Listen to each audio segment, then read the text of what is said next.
You know Green Hill? You know how everyone complains that it's massively overused because if it doesn't appear as itself in a new Sonic game, you can guarantee that there'll be a stage that is extremely similar? Well, I got into Sonic through his racing titles, and so my personal Green Hill is instead Seaside Hill, because God knows you can't have a new Sonic racing game that doesn't have at least one track from either Seaside Hill or Ocean Palace. So, seeing as I have that snazzy new introduction I was working on between videos, I needed a mod that was fairly short so that there wasn't too large of a break between videos, and so that's where Seaside Hill owned by Mondongo steps in. It's an individual single player level, and it's pretty good. Let's dive in.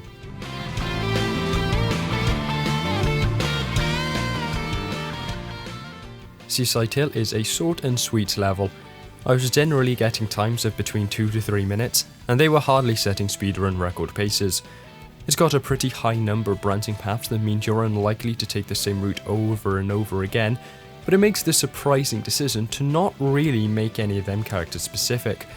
Let me explain. In vanilla SRB2, while there are branching paths on the default route that Sonic will take to stop the game from feeling too linear, many of the more unique paths are somehow locked to specific characters, breakable floors that only Amy can destroy, or Knuckles with his unique breakable walls, for example. In these paths, obstacles will somehow be designed in a way that means only that character can get through them, so even if you flew up to a Knuckles section with Tails, for example, you still probably couldn't get through.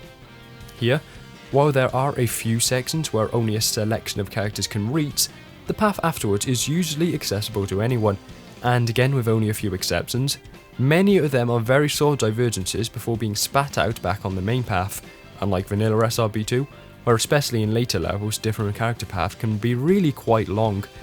This might be due to the seemingly absent emblems. Many character paths are designed as they are so that a certain character's emblem can be hidden at the end of it, incentivizing replaying the level with different characters.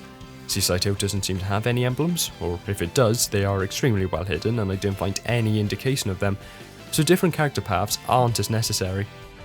That all being said, Seaside Hill by no means has bad level design. Instead, it focuses on creating a varied gameplay experience, with sections of speed and platforming blending naturally into one another. It does some interesting things with slopes a few times, and it translates a few Seaside Hill specific gimmicks into SRB2. For example, there are the wind fans that launch you upwards as long as you can stay within the cyclone, and there are also the raising platforms and destroyable blocks.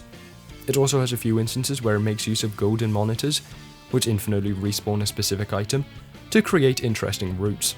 It has a satisfying up and down level design, meaning that some characters can pull off incredible skips by flying over sections in the map, whilst others have to find more creative ways to skip jumps.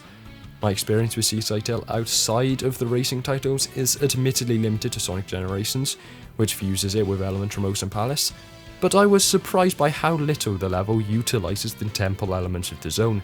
You have a very short underwater temple section at the end of the level, which I think could be expanded on slightly, but it's otherwise limited to props more so than actual level segments.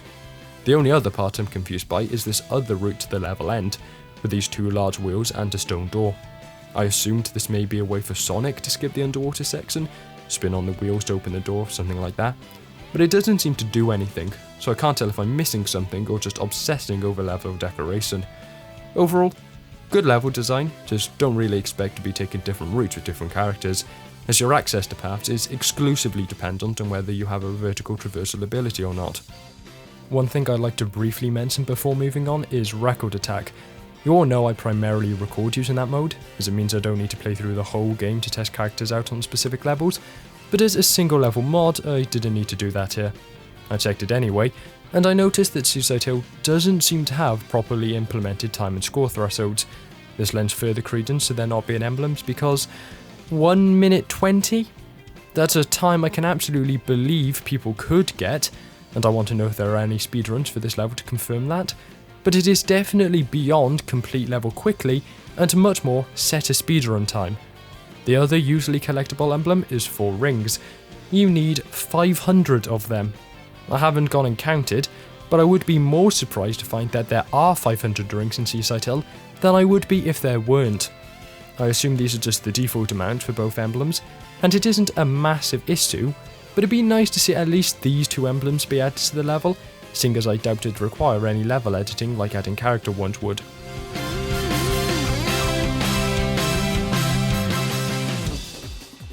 Aesthetically, Seaside Hill is all you could really want from the zone.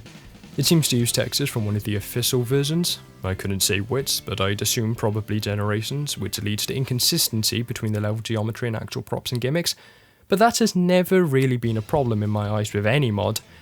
I will say that it's a bit strange that Mondongo has presumably resprited a vanilla enemy to appear as egg pawns, they look great by the way, without changing the Lancer bots to appear as egg lancers or something.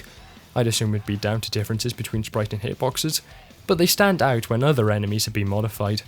Other than that, music's great, but I can't exactly give points to just using the Seaside Hill theme in Seaside Hill, as that's sort of a bare minimum thing. So yeah, I like the look of the stage, but I know not everyone is as big on this sort of texture mismatch, so you could definitely feel differently.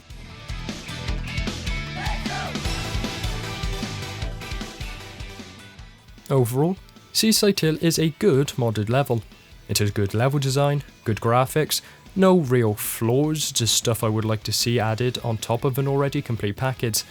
It feels like what I think of as Seaside Hill translated into SRB2, without any weird visual or gameplay oddities.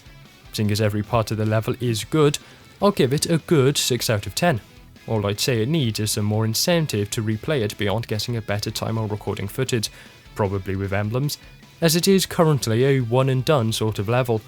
But I hope you enjoyed the video, and ciao.